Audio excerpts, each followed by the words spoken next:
আসন্ন ঈদ উল ফিতর উপলক্ষে ঘরমুখো মানুষের ট্রেন যাত্রা শুরু হয়েছে। সকাল 7টার দিকে কমলাপুর রেল স্টেশন থেকে রাজশাহীর উদ্দেশ্যে ছেড়ে গেছে ধূমকেতু এক্সপ্রেস। এই ট্রেনের মাধ্যমে ঈদ উল ফিতরের ট্রেন যাত্রা শুরু হয়। আজ যারা যাত্রা করছেন তাদের আগাম আসনের টিকিট গত 14 মার্চ বিক্রি করে রেল। যথাক্রমে এই টিকিট বিক্রি চলে গত 20 মার্চ পর্যন্ত। সেই ধারাবাহিকতায় 30 মার্চ পর্যন্ত ট্রেনের ঈদ যাত্রার অনলাইন টিকিট নিয়েছেন যাত্রীরা। ঈদে ঘরমুখো মানুষের যাতায়াতে বিশেষ ব্যবস্থা নিয়েছে বাংলাদেশ রেলওয়ে। এছাড়া সারা দেশে বিভিন্ন জায়গায় চলাচল করা ট্রেনগুলো বিশেষ ব্যবস্থায় চলবে বলেও জানিয়েছেন রেলওয়ে কর্তৃপক্ষ। দীর্ঘ প্রতীক্ষার অবসান ঘটিয়ে প্রথমবার সমুদ্রগামী ফেরির যুগে প্রবেশ করছে বাংলাদেশ। দেশের মূল ভূখণ্ড থেকে বিচ্ছিন্ন দ্বীপ উপজেলা সন্দ্বীপের সাথে যোগাযোগ সহজ করতে চালু হলো চট্টগ্রাম সন্দ্বীপ সাগর পথে এই ফেরি সার্ভিস। সকালে এর উদ্বোধন করেন নৌপরিবহন উপদেষ্টা অবসরপ্রাপ্ত brigadier general M Sakhawat Hossain. Chattogram থেকে আরও জানাচ্ছেন সৈয়দ তামিম মাহমুদ। এ যেন অন্যরকম এক আবেগময় দিন এই দ্বীপবাসীদের জন্য। যাত্রাপথের সীমাহীন ভোগান্তি, টানহানি, আশ্বাস আর প্রতিশ্রুতির বেড়াজাল পেরিয়ে প্রথমবারের মতো তাদের সেবায় যুক্ত হচ্ছে ফেরি সুবিধা। দেশের মূল ভূখণ্ডের সঙ্গে যোগাযোগে কোমর পানি বা হাঁটু পরিমাণ কাদা মারানো দুর্ভোগ সাগর বেষ্টিত সন্দ্বীপের মানুষের প্রতিদিনের অভিজ্ঞতা। আছে যানবাহনের সংকট। এছাড়াও ঝড় বৃষ্টির মতো প্রাকৃতিক দুর্যোগে নৌ চলাচলে জীবনের ঝুঁকি তো রয়েছেই। সেই সাথে অসুস্থ রোগীকে দ্রুত শহরে আনতে গেলেও বেগ পেতে হয় সন্দ্বীপের মানুষের। এই দুর্ভোগ আর ঝুঁকি কমাতে এবার চট্টগ্রাম সন্দ্বীপ রুটে চালু হলো ফেরি সার্ভিস। এ নিয়ে ব্যাপক উৎফুল্ল সন্দ্বীপবাসীরা। প্রাণের এই জনপদ নিয়ে তারা এখন বুনছেন নতুন স্বপ্ন। আমাদের জন্য এটা নতুন এক দ্বারপ্রান্ত। সন্দ্বীপে অনেক উন্নত হয়ে যাচ্ছে, যাতায়াতের সুবিধা হচ্ছে। এটা একটা অবর্ণনীয় আমাদের জন্য সুখকর খবর। আমরা আনন্দে আবেগে আপ্লুত। সীতাকুণ্ডের বাঁশবাড়িয়া প্রান্ত থেকে দ্বীপের গুপ্তছড়া ঘাটে দিনে 2 বার আসা যাওয়া করবে এই ফেরি।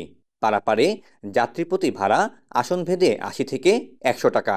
আর পরিবহনের ক্ষেত্রে সর্বনিম্ন মোটরসাইকেল 150 ও সর্বোচ্চ 10 টাকার যানে 5700 টাকা। তবে সমুদ্রের উত্তাল ঢেউয়ে এমন প্রকল্পের অবকাঠামো বর্ষায় কতটুকু স্থায়ী হয় সেটি ভাবাচ্ছে সংশ্লিষ্টদের। এই ওয়েদারে আসলে এটা চালানোর জন্য আর হয়তো 10-12 দিন চালানো যাবে। আমরা চেষ্টা করব ঈদটা পার করার জন্য। আমি মনে করি যে এটা দেয়া উচিত, কারণ আসলে অনেক লক্ষ মানুষ এখানে উপকৃত হবেন। এটা এখনো বর্ষাকালে কি হবে আমরা তো জানি না, ওই সব দেখতে হবে। বাংলাদেশের কোস্টাল ফেরির কোনো প্রভিশন নাই এবং আনতে হবে আমাকে যত তাড়াতাড়ি সম্ভব। এবং কোস্টাল ফেরি ছাড়া সন্দ্বীপে এখানে আমি রেগুলার দিতে পারবো না, কারণ এটা অনেক অ্যাক্সিডেন্ট বা এদিকে সন্দ্বীপের অভ্যন্তরীণ সড়কগুলো অনেক সরু।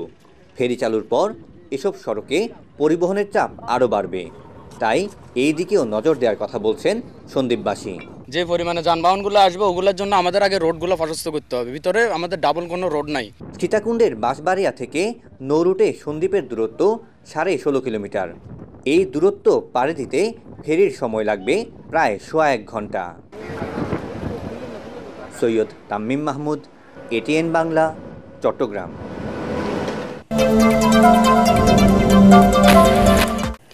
বিএনপির কোনো নেতাকর্মীর বিরুদ্ধে চাঁদাবাজি, দখল সহ কোনো ধরনের অনৈতিক কর্মকাণ্ডে প্রমাণ পাওয়া গেলে কঠোর শাস্তিমূলক ব্যবস্থা নেওয়া হবে। নড়াইল সদর উপজেলা বিএনপি আয়োজিত ইফতার মাহফিলের আলোচনা সভায় জেলা বিএনপির নেতারা এই হুঁশিয়ারি দেন। দলীয় কার্যালয় চত্বরে আয়োজিত ইফতার মাহফিলে জেলা সভাপতি বিশ্বাস জাহাঙ্গীর আলম, সদর উপজেলা বিএনপি জ্যেষ্ঠ সহসভাপতি মাহবুব মোর্শেদ জাপল ও সাধারণ সম্পাদক মুজাহিদুর রহমান পলাশ সহ অন্যান্য নেতারা বক্তব্য রাখেন। পরে দলের চেয়ারপারসন বেগম খালেদা জিয়ার রোগ মুক্তি কামনায় দোয়া করা হয়। খুলনার ঈদ বাজারে এবার ভিন্ন মাত্রা। প্রতি বছর এক শ্রেণীর মানুষ দূরত্ব কম হওয়ায় ঈদের কেনাকাটা করত কলকাতায়। এবছর ভিসা না পাওয়ায় তারাও স্থানীয় মার্কেট ও শপিং মলে ভিড় করছে। তবে মেয়েদের পোশাকে বিগত সময়ে ভারতীয় একচেটিয়া বাজারে ভাটা পড়েছে। বেড়েছে পাকিস্তানি ড্রেসের চাহিদা। পাশাপাশি দেশীয় পোশাকগুলো চলছে ভালো। খুলনা থেকে SM হাবিবের পাঠানো তথ্য চিত্র নিয়ে রিপোর্ট করছেন শারফুল আলম। বিগত বছরগুলোতে মার্কেটগুলিতে যে কেনাবেচা হতো তা এখন আর নেই। বড় ক্রেতা শূন্য মার্কেটগুলো। তবে বেড়েছে সাধারণ ক্রেতা। এর সাথে পাল্লা দিয়ে বেড়েছে সব ধরনের পোশাকের দাম। বিক্রেতারা জানিয়েছেন, ডলারের মূল্য বৃদ্ধির কারণে বিদেশি পোশাকের মূল্য বেড়ে গেছে কয়েক গুণ। লেডিস আইটেম যেটা আছে সেটা আপনার 3 পিসের যে অল্টারনেট, সেটা আমাদের পাকিস্তানি কিছু প্রোডাক্ট দিয়ে আমাদেরকে কভার করতে হচ্ছে। সবচাইতে বেশি হিট যাচ্ছে আপনার পাকিস্তানি এবং দিল্লির, এবং অনেক ইউনিক কালার, অনেক ইউনিক ডিজাইন আসছে, এবং এবার বাংলাদেশি মালটা খুব বেশি চলতেছে।